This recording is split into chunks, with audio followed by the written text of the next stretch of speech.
जय हिंद दोस्तों। रिसेंटली यहाँ पर भारत ने मिशन दिव्य यास्त्र के तहत में अग्नि 5 मिसाइल्स को रिसेंटली टेस्ट किया गया उड़ीसा के अब्दुल कलाम जो आइलैंड है वहां पर। लेकिन ये जो अग्नि 5 मिसाइल था वो MIRV टेक पर ये बेस्ड था। अभी हम बात करेंगे बेसिकली इसका मीनिंग क्या होता है और इस कैसे होता है। लेकिन MIRV का मतलब हुआ यहाँ पर multiple independently targetable re entry vehicle technology. इसको लेकर अभी कॉन्टेक्स्ट ये है कि पाकिस्तान ने ये कहा है भारत को कि आपने एक अकॉर्ड है जिसे वॉलिड किया है अग्नि 5 को टेस्ट करने के बाद में। ऐसी कौन सी अकॉर्ड है जो बेसिकली पाकिस्तान यहाँ पर बात कर रहा है, इसके रिगार्डिंग हम बात करेंगे। लेकिन इससे रिलेटेड जो आर्टिकल्स है आप यहाँ भी देख सकते हैं, पाकिस्तान ने इंडिया से अर्ज किया है कि आप जो स्टिपुलेटेड जो टाइमलाइन है फ्लाइट की टेस्टिंग को लेकर, जो बैलिस्टिक मिसाइल्स अभी रिसेंटली टेस्ट फायर की गई है, इसको आप हमें एक स्टिपुलेटेड टाइम पर आप हमें बताना था, लेकिन आपने बताया नहीं। पूरी कहानी क्या है हम समझेंगे। और पाकिस्तान ने यहाँ पर अग्नि 5 को लेकर क्या कहा है, देखिए पाकिस्तान के जो फॉरेन ऑफिस स्पोक्स पर्सन है मुमताज जहरा बलूच, इन्होंने यहाँ पर यह कहा है कि जो बेसिकली अग्नि 5 जो मिसाइल्स था जिसे मार्च 11 के टाइम में टेस्ट किया गया था, इसको लेकर यहाँ पर एक क्वेश्चन मार्क उठाया गया कि आपने इंडिया और पाकिस्तान के बीच में एक अकॉर्ड था जिसे आपने वॉलिड किया है। और उसमें भी पर्टिकुलर इसमें कहा गया कि जो आर्टिकल 2 है, जिस एग्रीमेंट की हम बात कर रहे हैं, आगे हम बात करेंगे इसको लेकर, उसका आपने वायलेशंस किया है। तो जिस एग्रीमेंट की यहाँ पाकिस्तान बात कर रहा है, agreement between the Republic of India and the Islamic Republic of Pakistan on pre notification of flight testing of ballistic missiles. ये बेसिकली जो एग्रीमेंट था ये अटल बिहारी वाजपेयी जब थे प्राइम मिनिस्टर, उस टाइम में ये साइन हुआ था। 2005 के टाइम में ये हम बात कर रहे हैं। लेकिन जो MOU है इसको लेकर 1999 में ये बेसिकली इसे रिकॉल किया गया था। लेकिन इस एग्रीमेंट में जो आर्टिकल 2 है ये क्या कहता है, देखिए इस एग्रीमेंट के तहत में जो आर्टिकल 2 है वो ये कहता है कि आप अगर इंडिया हो या फिर पाकिस्तान हो, अगर अपने देश में, देश की बात कर रहे हैं, अगर अपने देश में, अगर खासकर उसमें भी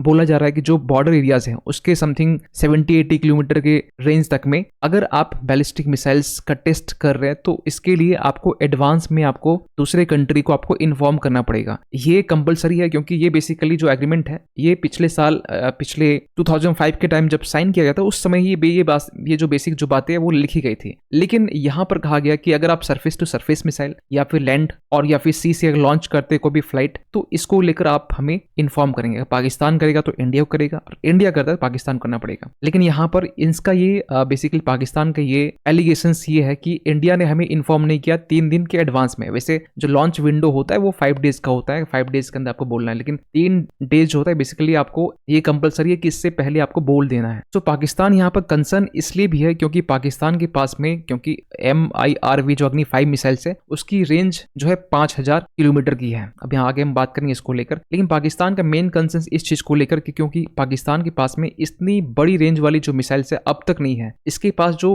लेटेस्ट जो मिसाइल्स है बेसिकली अबाबिल मिसाइल्स जो कि MIRV टेक्नोलॉजी पर ये बेस्ड है, लेकिन इसकी जो रेंज है ये रेंज 2200 किलोमीटर है। यहाँ पर नीचे आप देख सकते हैं, तो 2200 किलोमीटर ये तो बेसिकली उस हमारा जो अग्नि 2 अग्नि 3 है उसकी रेंज जो है बेसिकली इतनी होती है। इवन की पाकिस्तान की लेटेस्ट शाहीन 3 की हम बात करें जो बेसिकली सबसे हाई, ये जो लॉन्गेस्ट रेंज की हम बात करें, तो ये मैक्सिमम जो है वो 3000 किलोमीटर तक की इसकी रेंज है। आप समझ सकते हैं कि इतनी रेंज तो हमारे पास में अग्नि 3-4 के पास में होती है। तो सबसे बड़ा कंसर्न ये निकल के आता है पाकिस्तान के लिए। इवन की इसके साथ पाकिस्तान ने हमारे CA को भी लपेट दिया। पाकिस्तान ने हम ये भी कहा कि सिटीजनशिप अमेंडमेंट एक्ट जो है इसे कंडेम करते हुए कहा कि ये बेसिकली एक डिस्क्रिमिनेटरी है। पाकिस्तान ये कह रहा तो हमें इसे सीरियस नहीं लेना चाहिए। लेकिन इसी बीच में ना यहाँ पर चाइना की एंट्री होती है। चाइना ने भी यहाँ पर ये कहा है कि चाइना भारत का जो अग्नि 5 बैलिस्टिक मिसाइल्स है जो कि MIRV टेक पर जो बेस्ड है, भारत को अपने आप में जो स्ट्रेटेजिक सॉवरेनिटी, यानी कि हम ये कहें जो सॉवरेनिटी मतलब यहाँ होता है संयमता इसे कहते हैं, तो strategic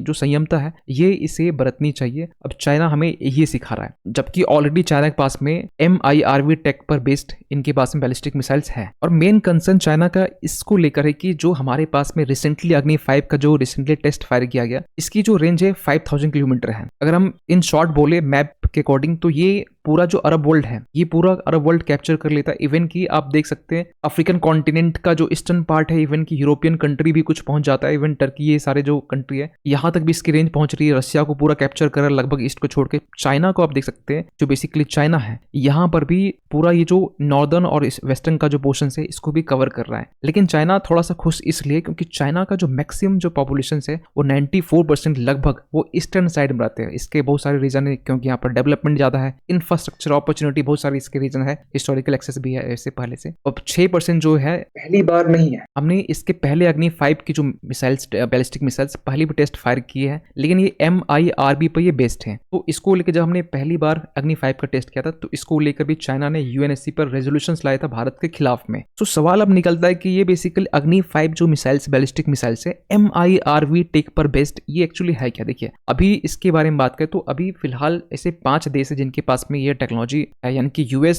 Russia, UK, France, China, इनके पास में ये टेक बेस्ड है। इसके बाद में अब यहाँ पर भारत का नंबर आ गया है। जो इतने लंबे रेंज की बात है, देखिए वैसे तो पाकिस्तान के पास भी है, लेकिन 5000 किलोमीटर रेंज तक में जो मिसाइल्स है ये से 5 और छठा जो भारत है इनके पास में अभी आ चुका है। और MIRV का बेसिकली फुल फॉर्म होता है multiple independently targetable re entry vehicle. आप इस इमेज से समझ सकते हैं कि एक नॉर्मल अग्नि 5 मिसाइल जो होता है ये बेसिकली टारगेट एक सिंगल वॉरहेड होता है, लेकिन जो मल्टीपल वॉरहेड की हम बात करें, जो MIRV पर जो बेस्ड है, इसके मल्टीपल वॉरहेड का मतलब ये हुआ कि अगर कोई मिसाइल्स यहां से निकलने के बाद में अपनी जो टारगेट है, अगर उसे ये लग रहा है कि ये जो बेसिकली टारगेट है हमें मल्टीपल्स टारगेट को हिट करना है, तो इसके लिए सिंगल वॉरहेड होगा, सॉरी सिंगल मिसाइल्स होगा, लेकिन मल्टीपल वॉरहेड्स होगा। तो यहां से ये मिसाइल्स निकली, इसके यहां पर मल्टीपल वॉरहेड्स स्प्लिट होंगे और स्प्लिट होने के बाद में ये फिर टारगेट को हिट करेंगे। और ये बेसिकली इसका 2 इंपॉर्टेंस बहुत ज्यादा है। पहली इंपॉर्टेंस ये है कि अगर इसके अगेंस्ट में एंटी बैलिस्टिक मिसाइल्स, अब एंटी मिसाइल सिस्टम जो आपको मालूम होना चाहिए, जैसे आयरन डोम हो गया, इवन के लेटेस्ट में तो लेजर एंटी जो डिफेंस सिस्टम भी निकल चुका है, जो कि UK की तरफ से भी फिलहाल अनाउंस किया गया। इसके ऊपर भी हम वीडियो को भी बनाएंगे। सो यहाँ पर एंटी डोम भी यहाँ पर काम नहीं कर सकता है। क्यों? क्योंकि यहाँ पर जब एंटी डोम का जो बैलिस्टिक मिसाइल्स होती है, जो डिफेंस सिस्टम, ये जब एक टारगेट को हिट करने के लिए जब आगे बढ़ेगा तो उस वक्त यहाँ पर जब ये स्प्लिट होगा तो एक टारगेट को हिट करने के लिए जो मल्टीपल स्प्लिट्स है, इससे आयरन डोम जैसे जो मिसाइल सिस्टम है या एंटी डिफेंस मिसाइल सिस्टम, इसको भी चकमा दे सकता है। एक तो यहाँ इससे फायदा मिलने वाला है। दूसरी बात यहाँ पर यह है कि ये न्यूक्लियर वॉरहेड्स की जब हम बात करते हैं तो उस टाइम में हमारे पास में, भारत के पास में सबसे पहली बात यह है कि न्यूक्लियर मिसाइल्स को लेकर नो सिंगल यूज पॉलिसी है, मतलब नो फर्स्ट यूज पॉलिसी है, जिसके तहत में सबसे पहले भारत यूज नहीं करेगा। लेकिन हाँ, किसी ने पहले यूज किया तो इसके खिलाफ में हमने ये भी कहा है कि हम लोग हाईली रिटेलिएशन करेंगे, इतनी कि वो देश नक्शे से मिट सकता है। इसके लिए यहाँ पर ये जो MIRV जो टेक्नोलॉजी है, ये अग्नि 5 मिसाइल्स और भी इंपॉर्टेंट हो जाता है। तो इसको लेकर, अग्नि 5 मिसाइल्स को लेकर यहाँ पर US के साइंटिस्ट ने भी इंडिया के बारे में कुछ कहा है, लेकिन ऑफिशियल जो स्टेटमेंट है US की तरफ से अभी तक आया नहीं है। सो अगर हम बात करें आज के टाइम में अग्नि 5 मिसाइल्स से लेकर, या फिर हम फास्ट ब्रीडर रिएक्टर की हम बात करें, फास्ट ब्रीडर रिएक्टर का मतलब ये हुआ, एक्चुअली इसके रिगार्डिंग हमने 8 दिन पहले हमने एक वीडियो बनाया था, जिसमें हमने ये कहा था कि इंडिया बेसिकली सेकंड स्टेज में पहुंच चुका है न्यूक्लियर प्रोग्राम को लेकर। ये बेसिकली सिविलियन यूज के लिए, मतलब एनर्जी प्रोडक्शन के लिए यहाँ पर यूज करने की बात करें, जिसमें प्लूटोनियम प्रोड्यूस करके हमने यूरेनियम का जो मिसाइल रिएक्टर है ये हमने प्रोड्यूस किया, और स्टेज 3 है, अब उसकी तरफ हम लोग आगे बढ़ रहे हैं। तो भारत कहीं ना कहीं, चाहे एनर्जी सेक्टर की बात करें चाहे डिफेंस सेक्टर की बात करें, हम लोग लगातार आगे बढ़ रहे हैं। और इसी संदर्भ में यहाँ पर 15 मार्च का जो बेसिकली आर्टिकल है, यहाँ पर PM मोदी ये कहते हैं कि ये जो हमारा लगातार कहीं ना कहीं डिफेंस सेक्टर में या एनर्जी सेक्टर्स में जो हम लोग डेवलप कर रहे हैं, इसके पीछे कहा जा रहा है ये शांति दूत और शक्ति दूत है। शांति दूत मतलब ये हुआ कि ये हम लोग पूरे वर्ल्ड को मैसेज प्रोवाइड कर रहे हैं कि हम लोग ये लव एंड पीस के लिए कर रहे हैं। लेकिन हाँ, अगर कोई हमसे कोई फाइट करना चाहे तो उसके लिए हम लोग इस मिसाइल्स का शांति की जगह अशांति के लिए भी यूज कर सकते हैं। क्योंकि हमने पहले भी कहा कि न्यूक्लियर पॉलिसी डायनेमिक्स में यहाँ पर बदलाव लेकर आएगा, खासकर MIRV टेक पर बेस्ड अग्नि 5 मिसाइल्स। और भारत कहीं ना कहीं अब नेक्स्ट अग्नि 6 पर भी काम कर रहा है। इसको लेकर कहा जा रहा है कि जो इसकी रेंज है, देखिए कुछ आर्टिकल्स में ये कहा गया कि 7000 किलोमीटर तक की रेंज है। सपोज मान भी लेते 7000 किलोमीटर, किसी में 10,000 किलोमीटर है, हमने वैसे भी आर्टिकल्स देखे, तो 7000 से लेकर 10,000 किलोमीटर रेंज होगी, तो इसका मतलब कि चाइना जो है कंप्लीटली फिनिश्ड है, ये हम मान के चल सकते हैं। लेकिन इन तमाम इश्यूज को लेकर आपका क्या ओपिनियन है, कमेंट जरूर कीजिएगा। और पाकिस्तान का इस तरह का जो एलिगेशंस है कि इंडिया ने पहले इन्फॉर्म नहीं किया, 3 दिन पहले आपने एकॉर्ड को वॉलेट किया, इसको लेकर भी आपका क्या ओपिनियन है, हमें जरूर कमेंट करें। मिलते किसी अगले वीडियो में, तब तक के लिए थैंक यू सो मच।